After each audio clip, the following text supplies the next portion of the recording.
So to start things off, just tell us a little bit about your career so far, like how you got into rally and how the plans to race Dakar came together. So yeah, back then it all started when I was 5 years old. I got a motorcycle for my birthday. I didn't really expect it, but that's probably how it all started. My parents decided that I should try that out. It just was a hobby for a very long time. Just I did some local races and just trained a bit together with my father. Um, just for many years, I switched the bikes, got a little bigger, but I was just like, it was really a hobby for me. Then, when I was like 15 years old, I decided I want to do my driving license, which you can make with 16 years old here in Germany. And I had the question of which bike I should choose, which is good for street and for off road racing, because I had some standards there and not every bike would really fit them. So my father and I decided to do a rebuild of an old KTM EXC and modify it to be street legal. And that's where it all started, really, with the big bike, still a 125cc for sure, but with a good suspension. And somehow we got the idea to do the Rally Breslau together with this bike, with 17 years, and that's basically how I came into the rally world. My father did rallies in the 90s already, and the year before I was born in 2000, he did the Rally Breslau the last time, and therefore it was a cool thing for him to come back like 18 years later together with me. And for me, it was, he told me a lot about it, and I was really really excited just to be there. Yeah. So outside of your family, who else have been your biggest supporters in getting to Dakar or your career in general? Outside my family, oh, that's a hard question actually. The family is the most reliable supporter, I have to say. Of course, as you already, yeah, as I told you already, it's like my father and my mother, they are always there and supporting me, like being at every race with me and yeah, preparing everything around. But other than that, I have a good friend who I got to know like a couple of years ago, who just made my suspension. He's a suspension guy, and right now with my Dakar plans, he's supporting me a lot because he has a good connection. He used to be a Suzuki junior team manager, and therefore he knows a lot of people. He has some experience, and he's supporting me really really much right now. So what is the registration process for Dakar like? Like what do you have to submit? Um, Basically, from what I've heard from people, because I didn't register yet, it's on my plan for after Ready Breslau, but it seems to be a very, very easy process. It's like just like a runs through. You have the online yeah, questionnaire you have to fill out with all your details, obviously, and then for new riders, you have to submit a presentation from which goes out what's your experience, what have you done already, what's your motivation. It's called dossier de selection. And yeah, the process you are asking about, if you applied, if you send out that presentation and all the requirements fill out, you have to make a down payment. It's 5,000 euros before you get accepted or anything. That's like the first step you have to make, even to have the 5,000 euros. And if you send that out, if you pay the 5,000 euros, you are in the selection process.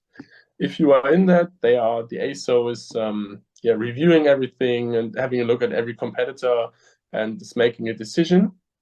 And if you are being selected, it's like at the end of July, the selection process ends for the motorcycles. You get a place, maybe in Moto, maybe in mechanical or in the normal Rally 2 class, depends on what you are trying to do. And if not, you are maybe on a waiting queue. That also can be. So the whole process can go to the end of October. And yeah, basically, if you get accepted, there's a payment plan. You have to pay further 6,000 euros in September and then 7,000 in October. And then there's only 2 months left, and you are busy doing everything. So it's a long process, and it really, you think the process goes really until you are at the start line. Now I remember hearing that it's already been like a couple of weeks since registration opened and already there's been like over 100 applicants. How confident are you that you will be one of them?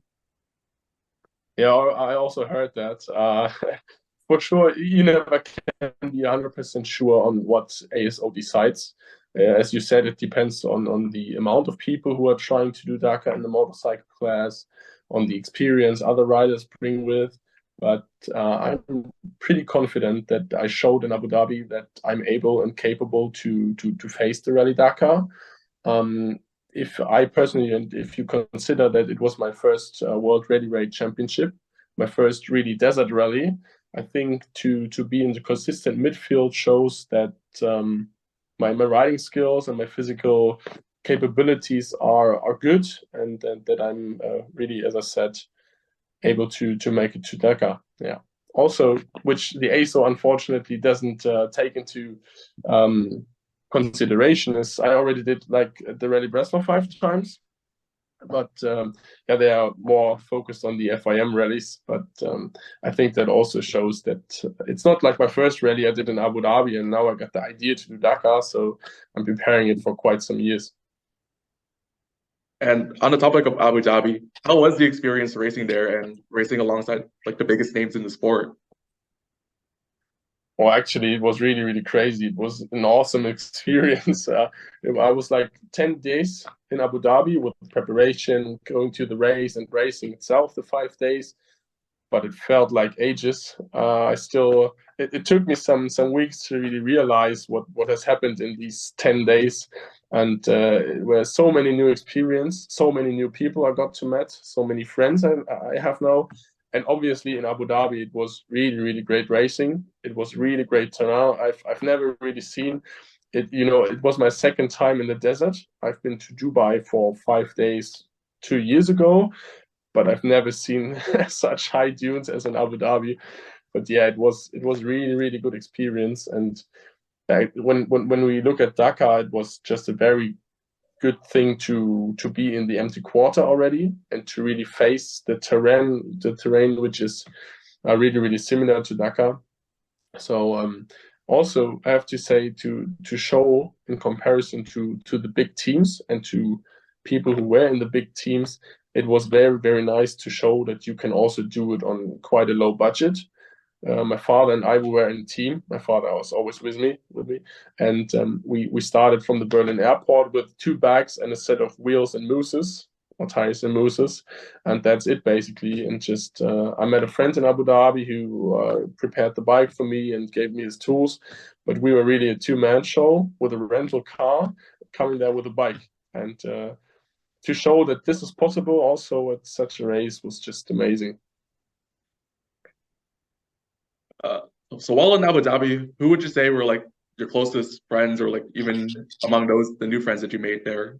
Like what riders?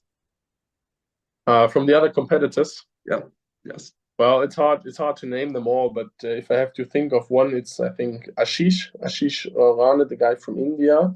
He did Dakar already 2 years ago, and I was riding with him a bit at some stages, and I felt like he was really really experienced and really good rider, but he was also very very helpful and friendly. Other than that, and he is still asking a lot of questions from myself right now in the application process. So yeah, if I have to name one, and I don't want to forget the others. It's him. Yeah. All right. Now moving on to Poland. You've run Rally Breslau for the past 5 years now, and you're set to do it again next week. For you personally, what makes it so special for amateur rally racers? Well, the Rally Breslau is the biggest rally in Europe, I have to say, and that's fact. And still a very very difficult rally, even though it's another style, of course, than a desert rally. It's 5 days of very very challenging routes, and yeah, to be honest, that a lot of already Dakar riders came to Breslau to prepare. If I have to think of some, it's like Miriam Pohl, Paul Spearings, Tiziano Interno, Arunas Gleisnikas, who won Malamoto 2 times. They all came there just for preparation. And for people who come from Europe, as myself, there are not many rallies who are up in that level. And Rally Breslau is a really, really good one. And for sure, I have a personal connection. It has been like my first rally, and I know the people. It's like really, they call it the Breslau family, and that's true.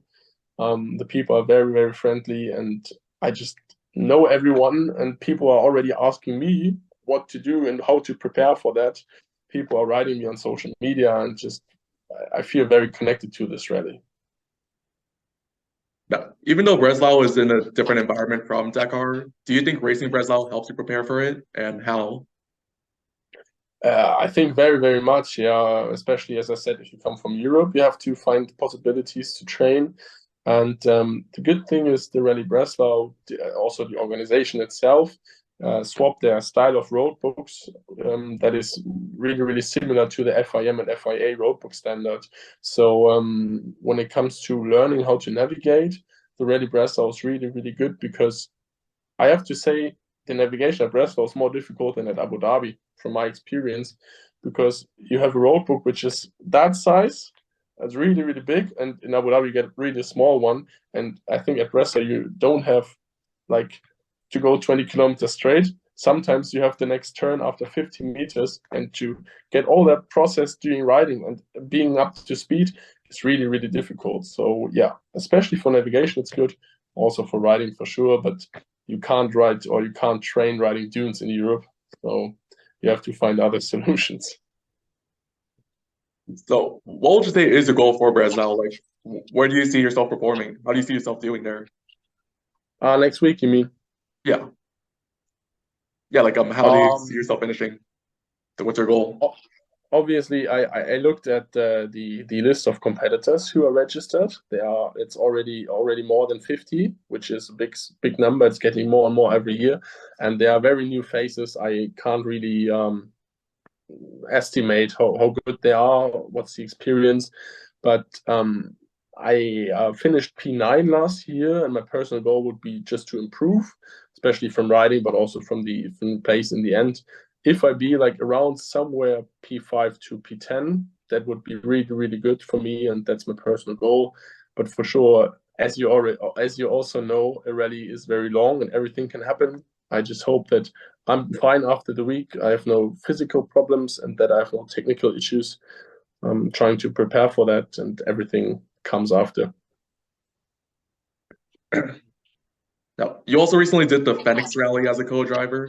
Even though it's different from riding a bike, do you think that there's anything you can apply from co-driving a car to racing a bike? I think so. Yes, it's a really, really different experience than riding dunes on a motorcycle. I did it like the week after Abu Dhabi, so I have a very good comparison.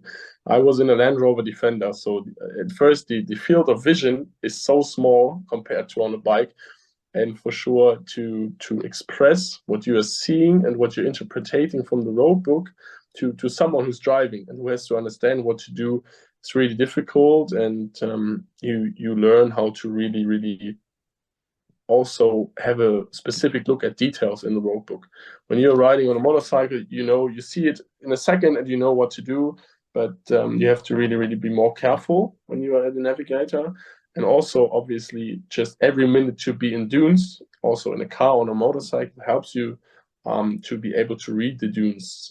Every dune has a direction, and sometimes it's just helpful to have an idea where it goes after the dune. And my rider and I, we were quite successful because I had the view and the knowledge, because I was in Abu Dhabi the week before, and I had a good part with that, and so we were quite successful at Phoenix Rally. Now, returning to Dakar, what are your thoughts on next year's route and the new rules like the 48-hour stage? So I talked to a lot of people about last year, obviously. I'm trying to gather every information I can. And as it seems, it was really, really challenging last year, especially also with the rain and with the weather conditions. And I don't really expect it to be any less challenging next year. But from what I've heard and from what I've read, there are like 60% new routes. And I think that's really exciting because no one really knows what to expect, and even less than normally. And even people who already have been there last year don't know what comes. And from what I've heard about the 48-hour stage, the chrono stage, I think that's spicing things up a bit. So you have like 600 kilometers to do or so, and have 2 days just until 4 p.m. That I think from my can have in my head right now. That's really really cool, and you have no connection, no phone, and you have to be a bit off the connection to other riders, and you just have to focus more on yourself and on your reliability more than on a normal marathon stage, and that's really really cool and exciting from my point of view. Right. Now, I've seen and talked with a few riders who were accepted to Dakar, but then they also had to raise funds to pay for like travel and bike rental and all that, and that can be like $100,000. How do you plan to afford the trip? Um, I finished my bachelor degree last year before Abu Dhabi in October, and the reason I made it to Abu Dhabi was that I'm working hard now as industrial engineer, and actually I'm trying to save every every euro I can. It's hard to pay for racing I have to do still, and also to save for Dakar. But it's the first thing. I'm working and earning money. Then I'm planning on doing quite some sacrifices who no one can really understand here in Germany. All people are asking me if I'm going crazy. I plan on selling my car, plan on selling my own motorcycle, to close all my saving accounts I have. I paid in them since I was 15 when I was starting my first job in the motorcycle workshop.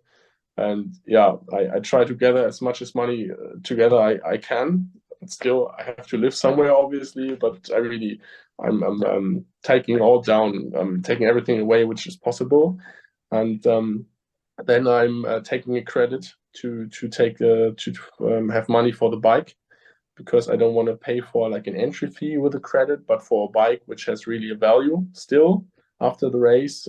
That's where I'm taking the risk to have a credit. And otherwise, I'm of course having some partners who are supporting me already, and still need some more to be able to afford everything.